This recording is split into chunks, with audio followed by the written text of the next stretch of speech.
We're over to the 680 Business Center. Mike Epple joins us now, and we continue to talk about the future of the Bombardier Downsview plant. We could maybe have a buyer here, Mike.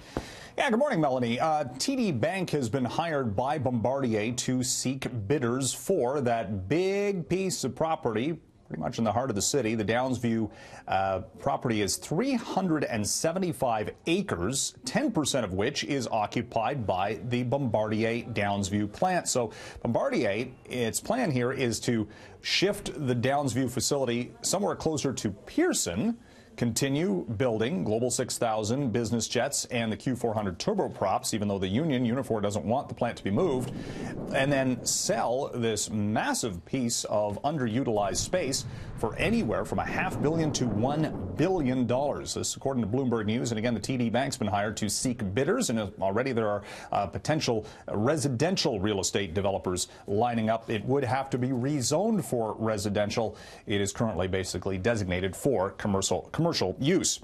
Facebook dealing with more questions about, trolls and data and U.S. politics, as a company called Cambridge Analytica has basically been fired from Facebook after, some say, the biggest social media data breach ever, as Cambridge Analytica reportedly garnered subscriber data, used that to potentially influence the U.S. vote back in 2016. No comment from CEO Mark Zuckerberg, but some U.S. politicians say he should appear ahead of some congressional panels to discuss social media and its influence on U.S. politics.